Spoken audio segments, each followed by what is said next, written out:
मैं एम नफीस रशीद, आप देख रहे हैं भारत न्यूज़ 247। मौजूद हूँ लगातार सहसवान व सहसवान के आसपास क्षेत्रों में 2022 के चुनाव को लेकर कवरेज कर रहा हूँ और दिखाने की ये कोशिश कर रहा हूँ कि जनता का मूड है क्या, और जानने की भी कोशिश कर रहा हूँ जिससे कि भाई हमारे दर्शकों को भी मालूम हो जाए और देश को भी मालूम हो जाए। और इसी क्रम में संख्या बढ़ती चली जा रही है कुछ विशिष्ट लोगों की भी। मेरे साथ जुड़ चुके हैं लड्डन साहब, जो कि सहसवान की जान भी कही जाती है। और भाई मैं तो कहूँगा कि अभी वक्त दिया, बहुत अच्छा लगा मुझे भी। भारत न्यूज़ में स्वागत है सर आपका। बहुत बहुत शुक्रिया आपका नफीस भाई। सर लगातार कल से सहसवान और आज भी कर रहा हूँ कवर, जानने की कोशिश कर रहा हूँ। मालूम हुआ कि विधायक भी आपके थे 5 साल, और आगे भी प्रधानमंत्री मंच से कह चुके हैं कि लाल टोपी से बच के रहना। कहाँ तक जनता बचेगी सर, जानना चाहते हैं। ये तो बहुत बढ़िया क्या उन्होंने, लाल टोपी से खतरा है ना उनको पूरा लाल निशान जो होता है जी, वहाँ से मतलब है ब्रेकिंग न्यूज़, ब्रेक है आगे, अच्छा एंड हो चुका है। और लाल निशान का मतलब ये है कि सरकार उनकी जा रही है और हमारी आ रही है। और लाल निशान क्रांति का निशान है। हमारा भी खून लाल है, उनका भी खून लाल है, और आपका भी खून लाल है। तो अब ये समझ लो लाली का मतलब क्या है। अब जो है सब कुछ उल्टा पुल्टा होने जा रहा है, उन्हें एहसास हो गया है इस चीज़ का जी। और सरकार समाजवादी की आने वाली है। अखिलेश यादव की पॉपुलैरिटी वो देख के वो लोग घबरा गए हैं बुरी तरीके से, और वो खुद अपनी ज़ुबान से कह चुके हैं। क्या कहा उन्होंने? लाल टोपी के लिए कहा उन्होंने बच के रहना। नहीं बच के नहीं, कुछ और अल्फाज बोला था उन्होंने, रेड अलर्ट। रेड अलर्ट तो रेड अलर्ट है। अच्छा, अब तो कुछ है ही नहीं किसी का। पर फिर भी सर 2017 के अंदर भी आप लोगों ने लाल टोपी पहनी थी और दावे किए थे कि सत्ता में आएंगे, और जनता ने नकार दिया था। तो अब के क्या तैयारी है आपकी? अब की तैयारी आपको भी नज़र आ रही है, हमें भी तैयारी नज़र आ रही है। भीड़ तो वोट नहीं हुआ करते ना। हाँ, ये बात आपने सही कही है। भीड़ को मालूम नहीं था कि ये इतने झूठे लोग हैं, इतनी झूठी फैक्ट्री है।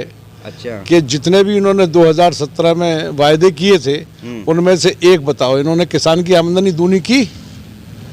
विधानसभा में वादा कर दिया है। नहीं, अब क्या, वो तो विधानसभा में, फिर उसके बाद में क्या करेंगे? विधानसभा में ये भी कहा बिजली सस्ती कर रहे हैं किसानों के लिए, आया दुगनी कर रहे हैं, गन्ने का रेट बढ़ा के देंगे। नहीं, बिजली आज तक तो सस्ती हुई नहीं है, अभी तक तो बढ़ती हुई जा रही है। ये तो किसान की अगर बात करोगे तो एक हमारे यहाँ देहात में कहावत है कि जिसके नापटी बिबाई वो क्या जाने पीर पर आई। तो अगर किसान की बात करनी है तो मुलायम सिंह यादव से बात करो। अच्छा। किसान की बात करनी है तो अखिलेश यादव से बात करो। किसान की बात करनी है तो शिवपाल सिंह से बात करो। इन्हें तो ये भी नहीं मालूम कि गेहूं के खेत में पानी कितने लगते हैं, ये गेहूं की बाल में बाल कितने, दाने कितने होते हैं, इन्हें कुछ नहीं मालूम। ये व्यापारी लोग हैं।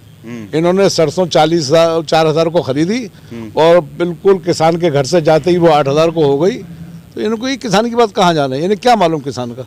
इन्हें नहीं मालूम कि किसान का क्या है। रालोद से गठबंधन कर लिया है आपने, तो क्या बिना गठबंधन के रालोद हो रहा था? नहीं, क्यों गठबंधन क्या, रालोद से सब जोड़ तोड़ करते हैं सारे। रालोद का पुराने किसान लोग हैं, वो भी पुराना परिवार है। और नेताजी के चौधरी चरण सिंह बहुत पुराने वो रहे हैं, और किसानों की पार्टी है और वो लोग भी किसान है, और अखिलेश परिवार भी किसान है। तो किसान का गठबंधन किसान से तो होगा, तो व्यापारियों से हो जाएगा। ये आप नहीं कह सकते कि उनका गठबंधन व्यापारियों से। जानना चाह रहे थे कि किसान आंदोलन का आपको फायदा मिलेगा? नहीं, किसान आंदोलन का कैसे फायदा नहीं मिला? किसानों के साथ तो हम तन मन धन से रहे हैं, और किसानों की पार्टी है। तो एक किसान का क्या है, इनसे सभी लोग परेशान हैं। इनसे सभी लोग परेशान हैं। किसान इनसे परेशान, जवान इनसे परेशान, मुसलमान इनसे परेशान, व्यापारी इनसे परेशान, कारोबारी इनसे परेशान, युवा इनसे परेशान, पढ़ाई लिखाई वाले परिवार इनसे परेशान, नौकरी पेशा इनसे परेशान, कारोबारी फैक्ट्री वाले वो इनसे परेशान। कौन परेशान नहीं है इनसे? लीलावती कुशवाहा से मेरी कुछ दिन पहले मुलाकात हुई थी, आपकी प्रदेश महासभा की वो अध्यक्ष हैं, और कह रही थी कि 50% महिलाओं को सीट दी जाएंगी। तो युवा और सीनियर कहाँ रहेंगे? सबको सम्मान मिलेगा, समझे, बड़ों को सम्मान मिलेगा, महिला को भी पूरा सम्मान मिलेगा। ये समाजवाद है। अब हमारे लिए पूरे 25 साल हो गए समाजवादी पार्टी में, पूरा सम्मान मिल रहा है, लेकिन आज तक तो हम क्या नाखुश हैं। ऐसे बहुत से लोग हैं।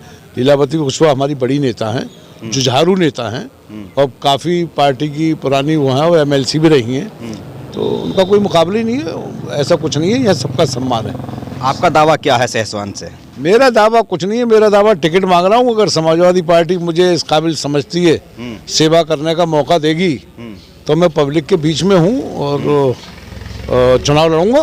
फिर भी अगर एक सवाल हम आपसे सीधा करें, अगर आप दावा कर रहे हैं पार्टी के अंदर, फिर भी अगर सहसवान की जनता की ओर से एक बात मालूम की जाए आपसे कि भाई जनता सहसवान की आपको वोट क्यों दे? अरे ये तो फिर जनता तो पूछो ये सवाल तो, कि जनता क्यों वोट देगी। तो जनता की ओर से सवाल कर रहे हैं आपसे सर। नहीं तो जनता की, मेरे बारे में सहसवान के अंदर एक भी आदमी ये नहीं कह सकता कि मैं कोई किसी मामले में पीछे रहा हूँ। मैं हमेशा सबको, जितना भी जो मेरे बस का है, जितनी मेरी औकात से उससे ज़्यादा लोगों की सेवा करता हूँ और लोगों के बीच में रहता हूँ। आज इतने लोग यहाँ पे हो गए, बहुत से लोग रहे, मैं तो पैदल आदमी हूँ, कार्य करता हूँ। मैंने आज भी ये फैक्ट्री लगा के तैयार कर दी जी। और ये अगर जिस दिन चल गई, इसमें 400 साढ़े 400 आदमी काम करेगा। बहुत लोग यहाँ पे रह गए, आज तक 10 आदमी को नौकरी नहीं दे पाए। मेरा कहने का मकसद ये है कि राजनीति करी जाती है सेवा भाव के लिए। आप लोगों की मदद राजनीति में आके अच्छी तरह से कर सकते हैं, लेकिन आजकल पेशा बना रखा है लोगों ने। राजनीति पेशे के लिए थोड़ी ना करी जाती है। राजनीति का ये है कि लोगों की मदद करो, मदद के हिसाब से जिस काबिल भी हो। तो हमसे ज़्यादा तो मदद इस क्षेत्र में कोई कर ही नहीं सकता 12 महीनों। और इससे नहीं है लड़े या ना लड़े, हम समाजवादी के हैं, समाजवादी के रहेंगे और लोगों की मदद करी है और करते रहेंगे। फिर भी लगातार कई राउंड समाजवादी के खाते में सीट रही है सहसवान। हाँ तो क्या हुआ भाई, क्यों रही है? मजबूत सीट है समाजवादी की, मजबूत सीट है ना समाजवादी की, तो इसलिए पिछले विधायक को बदला जा सकता है। क्या हुआ, क्यों नहीं बदला? मुख्यमंत्री बदले गए। अच्छा, अब ये पार्टी का काम है देखना, मेरा काम थोड़ी, मैं थोड़ी बदल पाऊंगा। पार्टी अगर उन्हें इस काबिल समझेगी तो उन्हें लड़ाएगी। अच्छा। मुझे अगर इस काबिल समझेगी तो मुझे लड़ाएगी। वो तो जनता जो कहेगी वो होगा ना। और दोनों आप भी इस बात को समझेंगे? तो बिल्कुल सही बात है, आप भी एक दूसरे को एक दूसरे को। पार्टी जिसे टिकट दे देगी, तन मन धन से हर कार्यकर्ता पार्टी के साथ खड़ा होगा। ना वो अलग पार्टी से, ना मैं अलग हूँ। हमारा एक परिवार है। फिर भी अगर मान लो ये बात आपसे चलते चलते आखिर में मालूम की जाए कि सहसवान की जनता क्या उम्मीद कर सकती है अब के आने वाले चुनाव में, कि पार्टी की ओर से क्या तोहफा मिलने जा रहा है सहसवान की जनता को विशेष तौर पर? पार्टी की ओर से सहसवान को क्या बदायूं को जब कभी दिया है, समाजवादी पार्टी ने ही दिया है। मेडिकल दिया तो समाजवादी पार्टी ने दिया, ये 4 लाइन दिया तो समाजवादी पार्टी ने दिया, डिग्री कॉलेज दिए तो समाजवादी पार्टी ने दिए, इंटर कॉलेज दिए तो समाजवादी पार्टी ने दिए। समाज पार्टी का मतलब क्या है? बदायूं मुलायम सिंह यादव नेताजी का क्षेत्र है। जब उत्तर प्रदेश में सरकार रही है, समाजवादी पार्टी ने खजाने का मुंह बदायूं की तरफ को कर दिया है। यहाँ से गिन्नौर से लेके और बदायूं से लेके जितना विकास सैफई में होता है, उसी हिसाब का विकास बदायूं में होता है। सर मैं घूम रहा हूँ, सड़कें टूटी पड़ी है शहर की। कोई भी अब क्या, अब तो टूटेंगी। अब क्यों नहीं टूटेंगी भाई? अब कोई समाजवादी की सरकार है, विधायक तो समाजवादी का ही है। अब विधायक, फिर वही बात, सरकार किसकी है? नहीं, निधि तो बराबर आ रही है ना। निधि कहाँ का लगाएगा? इतने बड़े क्षेत्र में कहाँ निधि लगेगी? क्या कितनी निधि? 1-2 करोड़ कहाँ लगेगी? कितना बड़ा क्षेत्र है? बदायूं से बड़ा तो क्षेत्र, सहसवान से बड़ा तो क्षेत्र कोई है ही नहीं पूरे बदायूं। निधि इंची टेपों से नाप कर पैमाइश के हिसाब से आती है। अब आप विधायक के बारे में मुझसे अपनी जुबान मेरे मुंह में डालना चाह रहे हो। विधायक के बारे में मैं तो बुराई करूंगा नहीं। अच्छा। समझे ना, मेरा विधायक है समाजवादी पार्टी का, इसका मतलब आप मेरी पार्टी की मुझसे बुराई करवाना चाह रहे हो, मैं कैसे कर दूंगा भाई? फिर भी मैं तो जनता की बात जानना चाह रहा था, जनता तक क्या संदेश पहुंचेगा? जनता की बात अलग रही, मैं तो अपनी पार्टी का, मैं तो यार मैं कैसे कर सकता हूँ?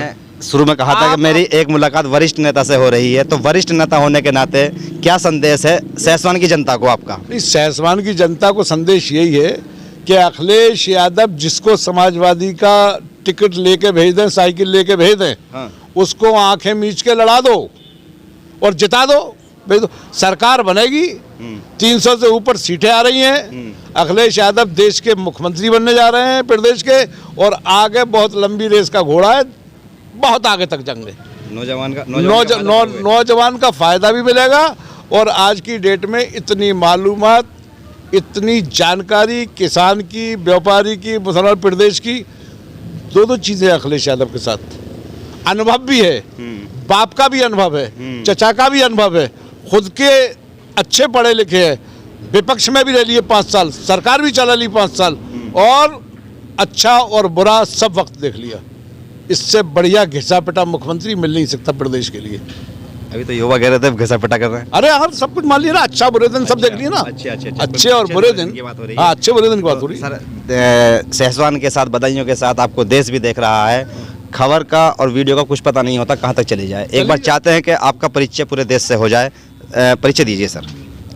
मेरा नाम नईमुल हसन लड्डन मियाँ मेरा नाम है। नेताजी के क्षेत्र का, गिन्नौर का बॉर्डर पे, बदायूं का सहसवान का बॉर्डर है, उस पर रहता हूँ मैं, और यहीं की मेरी पैदाश है। और बताओ। शुक्रिया जी सर परिचय देने के लिए। और जिस तरह से मैंने जनता के जुड़े मुद्दे और जनता से जुड़े हर वो सवाल को करने की कोशिश की है, और इधर से जवाब भी बराबर मुझे मिलने की, मैं तो मुतमईन हूँ, पत्रकार हूँ, मुतमईन क्यों नहीं होऊंगा। पर बहरहाल ये देखना जनता को होगा, सहसवान की जनता को होगा कि वो अपना नेता कैसे लाती है। मैं एम नफीस रशीद, आप देख रहे थे भारत न्यूज।